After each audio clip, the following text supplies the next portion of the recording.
৭৮তম স্বাধীনতা দিবস উপলক্ষে জীবন্তী হলটে বিনামূল্যে চিকিৎসা পরিষেবা ও বর্ণাঢ্য সাংস্কৃতিক অনুষ্ঠান। ৭৮তম স্বাধীনতা দিবসে সম্প্রীতির চিত্র উঠে এলো জীবন্তী হলটে। হিন্দু পুরোহিত এবং মুসলিম মাওলানার যৌথ হাতে উত্তোলন করা হলো দেশের জাতীয় পতাকা, যা ভারতবর্ষের সম্প্রীতির অনন্য নজির। এই মহতি দিনে মহতি উদ্যোগ গ্রহণ করতে কলকাতা, বহরমপুর সহ বিভিন্ন প্রান্ত থেকে অসহায় মানুষকে চিকিৎসা পরিষেবা দিতে গ্রামে ছুটে এলেন বিশিষ্ট চিকিৎসকেরা। কান্দি এবং বহরমপুর থানার অন্তর্গত 25টির বেশি গ্রামের কেন্দ্রস্থল জীবন্তী হল্ট। সেখানকার জীবন্তী হল্ট স্পোর্টিং ক্লাবের উদ্যোগে এবং শান্তি কমিটির পরিচালনায় বিনামূল্যে চিকিৎসার পাশাপাশি বর্ণাঢ্য সাংস্কৃতিক অনুষ্ঠানের আয়োজন করা হয়েছিল। এদিন সকাল থেকে কবিতা আবৃত্তি, নৃত্য, মিউজিক্যাল চেয়ার, বিস্কুট দৌড় সহ একাধিক প্রতিযোগিতামূলক অনুষ্ঠানের আয়োজন করা হয়েছিল। বিনামূল্যে চিকিৎসা পরিষেবা পেতে কান্দি, কর্ণ সুবর্ণ, শাহজাদপুর, তিয়ার পুকুর, উদয়চাঁদপুর, দুর্গাপুর, নিশ্চিন্তপুর সহ একাধিক গ্রামের ছোট থেকে বড় মানুষের ভিড় জমতে থাকে। বিশেষ করে মহিলার ভিড় ছিল চোখে পড়ার মতো। বিনামূল্যে চিকিৎসা পরিষেবা দিতে সহযোগিতার হাত বাড়িয়ে দিয়েছেন বিশিষ্ট চিকিৎসক মোহতাসিম হোসেন ওরফে পিয়ার ডাক্তার, যিনি গাউন এবং ক্যান্সার বিশেষজ্ঞ। এছাড়াও উপস্থিত ছিলেন ডাক্তার তুহিন চক্রবর্তী ও বহরমপুর মেডিকেল হাসপাতালের চিকিৎসক মোহাম্মদ আমানুল্লাহ, বহরমপুর থানার আইসি, জেলা পরিষদের সদস্য রাজীব হোসেন সহ একাধিক চিকিৎসক ও বিশিষ্ট ব্যক্তিবর্গ। এটা তো আমার নিজের গ্রাম, মানে এখানে আমার জন্ম। এটা আমার মানে আব্বুর নাম হিসেবেই হচ্ছে যে তার স্মৃতিচারণাই আর কি আমি করি। তো এখানেই আমার জন্ম, এই গ্রামে আমার জন্ম। মানোয়ার হোসেন উদয়চাঁদপুর হাই স্কুলের প্রথম প্রধান শিক্ষক। তো ওনার একটা মানে স্মৃতির জন্য আমি এটা করি এবং নিজের ভালো লাগার জায়গা, যেখানে আমি বারবার ফিরে আসি এবং যদি কিছু সাহায্য করতে পারি, সাহায্যে কাজে লাগে, তো খুব ভালো লাগে। আর কিছু ওষুধ আমি নিজেও নিয়ে আসি, যে তাদের সাহায্য করার জন্য কিছুটা যদি ওষুধও দিতে পারি তাহলে সেটা মানে ভালো হয় আর কি। তো আমি 15ই আগস্ট বা 26শে জানুয়ারি দুটো আমি ডেট ফিক্স করে রেখেছি। দুটো দিন আমি সমাজের সেবায় দেব। সেটা খুবই নগণ্য, মানে 365 দিনের মধ্যে 2 দিন দেওয়াটা মনে হয় তার থেকে বেশি দিতেই পারলেই ভালো হতো, কিন্তু আমার পক্ষে যেটুকু করা সম্ভব আমি দিচ্ছি এবং এটা দিয়ে যাবো ইনশাল্লাহ। দেখা যাক কতদূর কী করতে পারি। অনেক গরিব মানুষ আজকে ধরুন সুবিধা পাচ্ছে, তো এরপরেও আপনি না, শুধু এখানে গরিব মানুষ যে এখানেই সুবিধা পাচ্ছে তা নয়, কারণ আমি সরকারি কোনো হাসপাতালের সাথে যুক্ত নয়। কোনো নিডি পার্সন যদি যে কোনো সময় চেম্বারে আমার আসে, তাদেরকেও আমি চেষ্টা করি যে বিনা পয়সায় দেখে দেওয়ার জন্য, বা তাদের চেষ্টা করি যে হচ্ছে যে আর মানে যতদূর সম্ভব তাকে হেল্প করার জন্য। এরকম নয় যে আমি শুধু এখানেই বিনা পয়সায় পেশেন্ট দেখি, ঠিক আছে? তো এটা আমাদের গ্রামের লোকও জানে, সবাই জানে, অনেকেই জানে। এখানে জিজ্ঞেস করলে অনেকেই পাবেন যে যারা পারবে না তাদের জন্য হাসপাতাল আছে, হাসপাতাল না হলে আমার চেম্বারও আছে। তো সেই অপশানটা আমার দরজা সবসময় খোলা আছে। আমি যেটুকু পারবো সাহায্য করবো আর কি।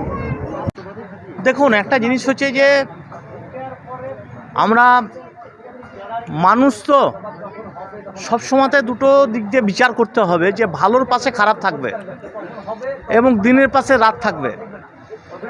তো যে ঘটনাগুলো ঘটছে, তাদের বৈদিক শক্তি হোক কিংবা শিক্ষাগত যোগ্যতা হোক কিংবা ভাবনা চিন্তা হোক, সেই জায়গাটাতে গিয়ে কোথাও বিঘ্ন ঘটছে।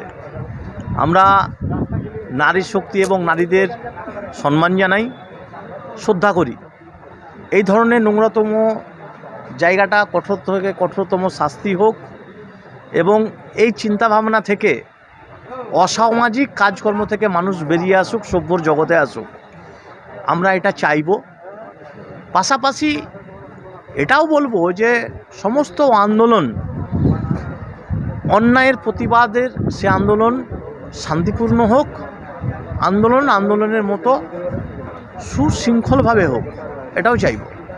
এবং আজকের এই দিনে দাঁড়িয়ে ৭৮তম স্বাধীনতা দিবস উপলক্ষে জীবন্তী স্পোর্টিং ক্লাব তাদের কর্ণধর, সেক্রেটারি, সভাপতি সহ সকল সদস্যদের আমি শুভেচ্ছা, ধন্যবাদ জানাবো যে তারা এত সুন্দর একটা মানুষের পরিষেবা দিব বলে হেলথ চেক আপের আয়োজন করেছে।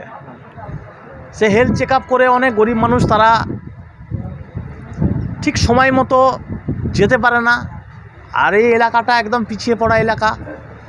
বহরমপুর ব্লক, বহরমপুর থানা হচ্ছে জেলার হোম ব্লক হলেও এই এলাকাটা একটা পিছিয়ে পড়ে ব্যাকওয়ার্ড সাইড। এই এলাকার মানুষ এখনও অনেক পিছিয়ে আছে। তারাও যে এই উপভোক্তা পাবে এবং পরিষেবা পাবে এই ক্লাবের মাধ্যমে, এবং এটা প্রতি বছরই পাচ্ছে।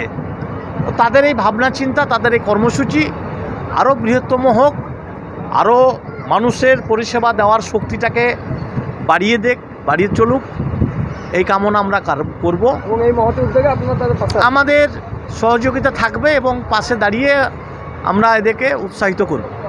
জাতীয় পতাকা উত্তোলন করি, তারপরে বাচ্চাদের খেলাধুলা, স্কুল টিচাররাও ছিল, বাচ্চারাও ছিল, সকলে মিলে খেলাধুলা হয়। খেলাধুলার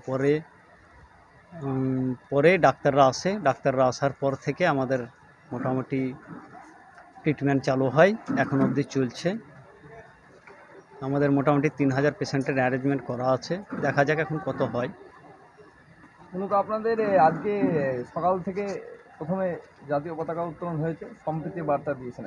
হ্যাঁ, ওই বিষয়টা যদি বলেন যে ওটা আমরা এখন বর্তমান যুগে যে পরিস্থিতি, হিন্দু মুসলমানের যে একটা কমিউনাল ভাব সব জায়গাতেই ছড়াচ্ছে, নিউজেও ছড়াচ্ছে, অনেক জায়গাতেই ছড়াচ্ছে। তো আমরা একটা চিন্তাধারা করলাম এখানে যে হিন্দু মুসলমান সকলে আমরা বাস করি, পার্শ্ববর্তী পাশাপাশি সব গলায় গলায় মিলে একসঙ্গে বাস করি। সেটাই আমরা চাইলাম একসঙ্গেই যৌথভাবে পতাকাটা ছিল। আপনার পুরোহিত ছিল হিন্দু শাস্ত্রের, মুসলিম শাস্ত্রের ছিল, মৌলবী ছিল, যৌথভাবে পতাকাটা উত্তোলন, যৌথভাবে পতাকা উত্তোলন। এবং তার সঙ্গে আজকে চিকিৎসা পরিষেবা। আজকে চিকিৎসা পরিষেবা বলতে গেলে আমাদের যথারীতি হেল্প করে সেটা হচ্ছে ডক্টর মেহতাসিব আলম।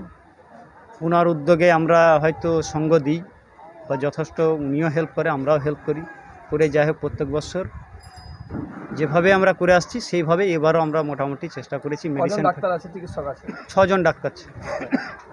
মোটামুটি কতজন পরিষেবা পেয়েছে বা পেতে পারে? এখন বর্তমান আমাদের অ্যারেঞ্জমেন্ট করার আছে মোটামুটি 3000 পেশেন্টের। গেল বছরের মোটামুটি ধরলেন প্রায় 2000 পেশেন্ট হয়েছিল, তার তুলনায় এবছর 1000 পেশেন্টের আমরা এস্টিমেট বাড়িয়েছি। তবে এখন বর্তমান হয়তো লিস্ট আমি পারফেক্ট জানা নাই কত হয়েছে, মোটামুটি 1000 পার হয়ে গেছে। তবে ওষুধও দিচ্ছেন? হ্যাঁ, ওষুধ, ব্লাড টেস্ট 40% ছাড় দিয়ে করছি। ওষুধটা ধরলেন ফুল ফ্রি, ট্রিটমেন্ট ফ্রি। আপনার নাম কি দায়িত্ব? আমার নাম মেহবুব শেখ, ওরফে আপেল।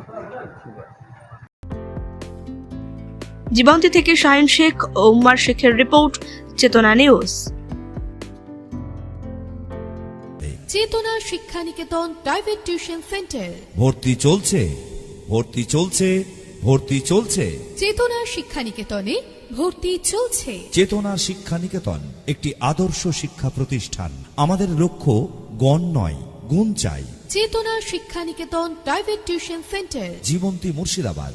এখানে প্রথম শ্রেণী থেকে দশম শ্রেণী পর্যন্ত সমস্ত বিষয়ভিত্তিক প্রশিক্ষণপ্রাপ্ত ও অভিজ্ঞ শিক্ষক দ্বারা যত্ন সহকারে পড়ানো হয়। এছাড়াও এখানে একাদশ ও দ্বাদশ শ্রেণীর বাংলা, ইংরেজি, ভূগোল, ইতিহাস, দর্শন, রাষ্ট্রবিজ্ঞান, শিক্ষাবিজ্ঞান, সংস্কৃত, অর্থনীতি, বায়োলজি ও আরবি প্রতিটি বিষয়ে সুনির্দিষ্ট বিষয়ভিত্তিক সুদক্ষ ও প্রশিক্ষণপ্রাপ্ত শিক্ষক মণ্ডলী দ্বারা যত্ন সহকারে পড়ানো হয়। মনে রাখবেন, গণিত ও ইংরেজি বিষয়ে বিশেষভাবে যত্ন নেওয়া হয়। চেতনা